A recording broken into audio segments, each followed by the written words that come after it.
Being a wrestling YouTuber for the last 10 years has given me so many awesome opportunities to work with other wrestling-related YouTubers. What's up, everybody? It's Grim. Thanks so much for watching today's video. Please like the video, leave a comment, subscribe for more, tap the bell, turn on the notifications so you never miss an episode, and leave a comment below about what you think of this video, because I'm going to rate all of the wrestling YouTubers that I've ever worked with, and I'm going to let you know how all of those experiences go.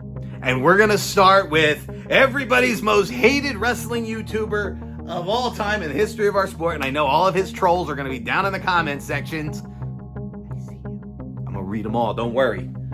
So if you wanted something to say about me, well, I got something to say about JD. JD from NY 206. JD from New York. New York ain't too far from me. I'm Grim from New Jersey. So now I've known JD a long ass time, almost 10 years now. You know, me and him kind of, I think I started before him, but he wasn't too long after me. And JD, like, I feel like this guy has more attention and views, and he's a more recognizable name than I've ever been. But yet the dude's only got like 150K subs, and I got like 2 million over my 3 channels. It's the weirdest thing. But what was it like to work with JD? It was actually pretty cool. JD, the guy that screams and yells passionately about pro wrestling into his microphone 5 nights a week, like a psychopath, is like different when he's like off camera. And now he's probably gonna be mad at me because he's like, "You're ruining my shtick, Grim. You're selling me out, you fat glass wearing piece of garbage." No. So we did this bit with him where he was one of the clowns. We did the crazy clowns in the woods, and I said, "Yo, JD, how wild would it be if one of the clown reveals was you?" And he's like, "Oh, I'll be there. That's awesome." So we ran him over with the truck. Well, not really. We hit a mannequin, and we unmasked it. And one of the coolest things was Tommy Salami was there with me when we unmasked him. And Tommy Salami was a huge fan of JD from NY. He was like, "Yo, this is like meeting John Cena for me." And I'm like, "Wow, that's cool. You work with Grim, goddammit. I have more followers." It didn't matter. JD was cool as crap. He got ran over. He acted like he was dead. But I'll tell you one thing he's bad at: acting. JD from NY, you will never be in a Hollywood movie. He can't get through a scene without smiling. Look at him. He's literally laying there laughing. I had to zoom in and crop out his smiling. So he can't act.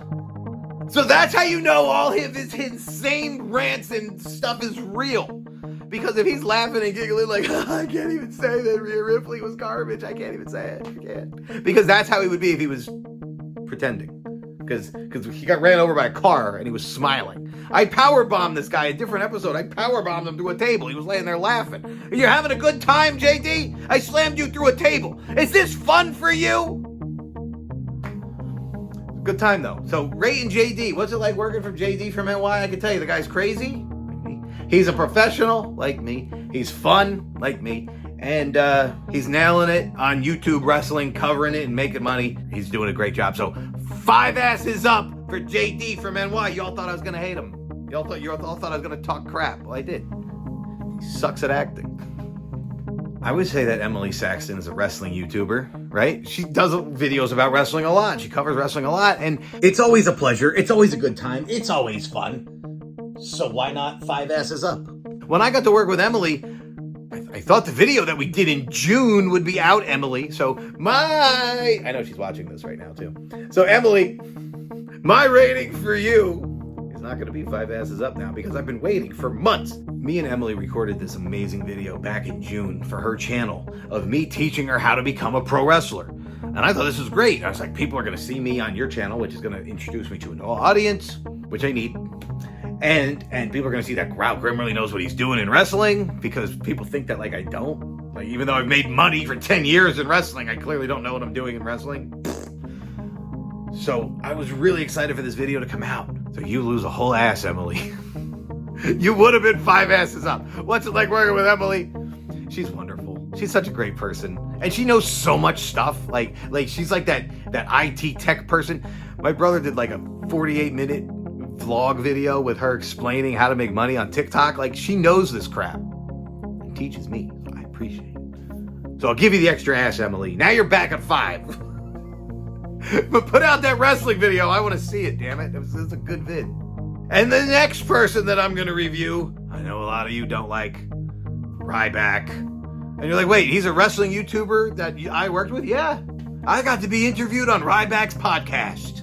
And not only that, but Ryback got to be in one of my shorts. We got to sing the Ryback song. Here he comes, ride butt. Remember that? Yeah, you all remember. Ryback was cool, man.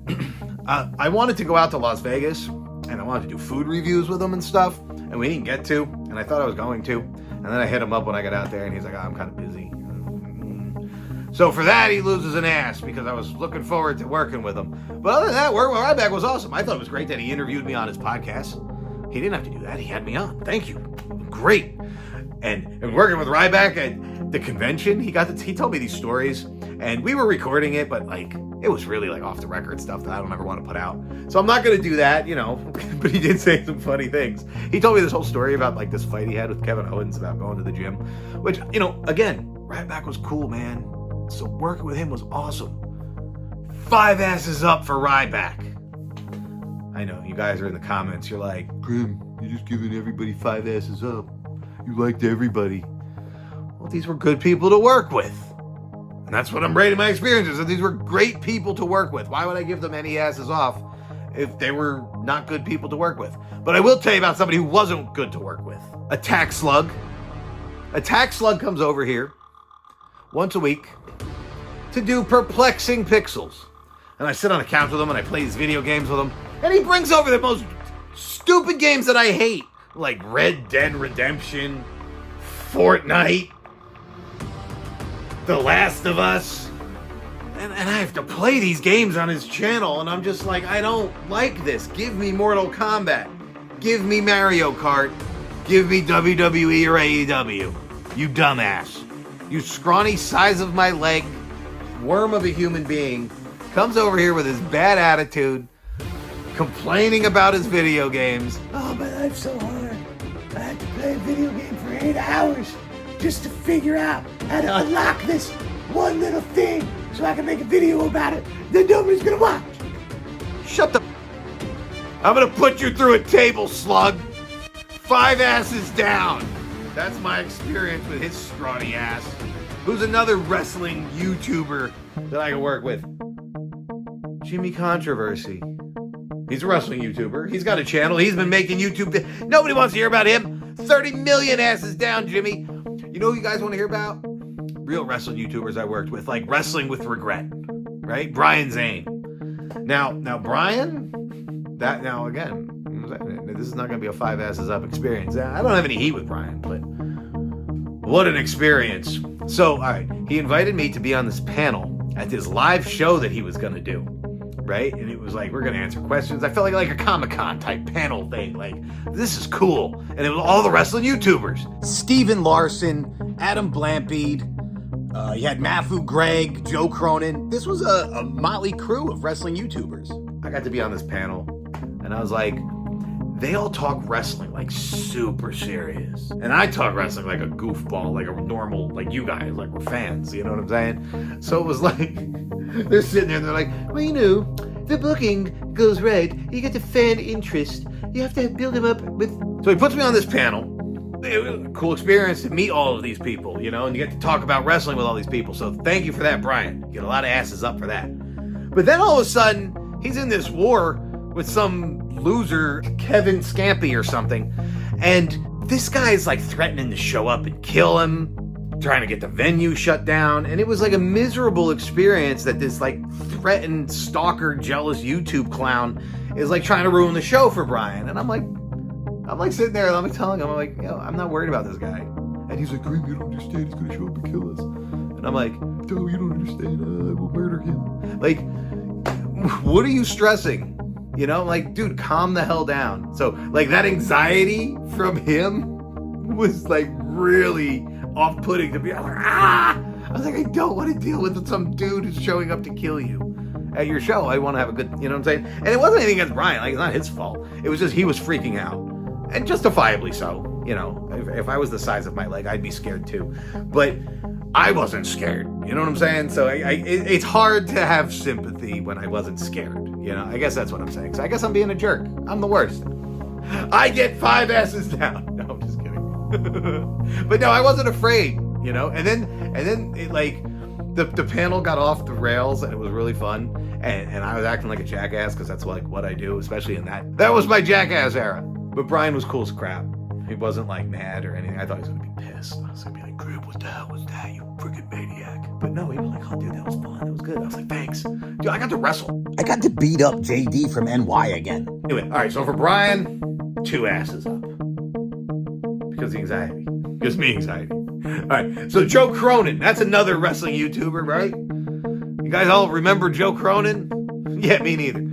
He was there, and I got to work with him previously before that as well. He actually came to GTS once. Weird dude. And he says, like, I know all his armies are gonna come for me now too, all his trolls. Whatever. That's what's it like working with Joe Cronin? Like, it's weird, but he did what he had to do. But his fans, you guys are the worst. And they're like in the comments, "Yeah, we know. Screw you, Crib. Unsubscribe." I don't know. Give me your worst. Call me whatever in the comments. I don't care. Like, his fans, they're just, they come out and they act like we're so funny and we're going to troll you and we're going to make you cry. And I'm like, I don't care. So what it was like working with Joe Cronin? 2 asses down because I had to deal with all of your trolls who thought they were hilarious and they're not. Next, DGDX animation. Or DG don't know. Because we've been friends now for 10 years. First of all, he was like my first YouTube collab, maybe? Maybe. I've known that guy forever. He was like, I found DGDX animation on YouTube. And I saw the figure animations, WWE figures, and maybe he had 10,000 subscribers. And I was like, holy crap. That's what I want to be. I want to make an action figure wrestling show, and I want to have 10,000 subs, and I want people to watch, and I just want to like connect with my fans and my audience about my wrestling figure. 10,000 people, that'd be amazing. I wanted to be where DGDX was. It's just he was just a college student, you know, and he carried himself like he was like a grown adult, you know. Then it was like, well, now that we know who you are, and you know, maybe we'll see your face, you know. And next thing, he's coming down. We're doing wrestling matches, and here was a crazy thing about DGDX, right? This is a 5-star guy. This is a great dude. 5 asses up, but he's gonna lose an ass for his performance in wrestling when he goes, "Oh, you do stage fights. You punch like this, and just go," and on camera it looks like you went.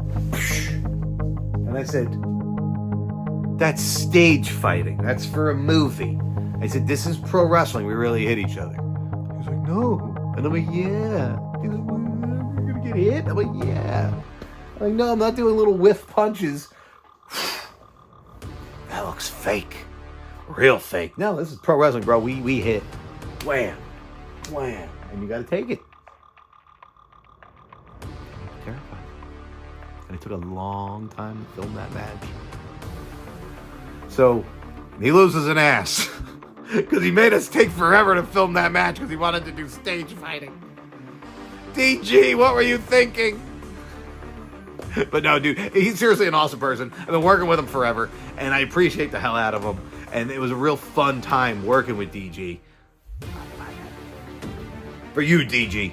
Guys, what do you think? You rate my experiences working with these other wrestling YouTubers. What do you guys think? Let me know in the comments below. I also have to bury Tubby Emu for a second. I liked working with Tubby Emu, right? But like, sometimes he says these weird ideas that I just don't understand at all. And I'm just like, okay, dude. Okay, Eric. And I think he just thinks that I understand and I don't. And then one time he was helping me with a sponsor, and then I didn't know what to do, and all of a sudden he just stopped responding. And I was like, what are you doing, Joe? And I was mad at him for that. So Eric, you get 2 asses up. Because those documentaries you made were banging. You guys see, like, he made these really cool documentaries. I really enjoyed watching those and making those. And it was like way different than my content. So it was like cool to see my content transformed into documentary style. You know what I'm saying? And I want to do more documentary style stuff too. So if you guys want to see that, let me know in the comments below. And I thank you guys so much for watching the video today. Again, please like the video, leave a comment, subscribe, tap the bell, turn on the notifications. And if you're not down with that, we got 3 words for you. Eat it. Yeah.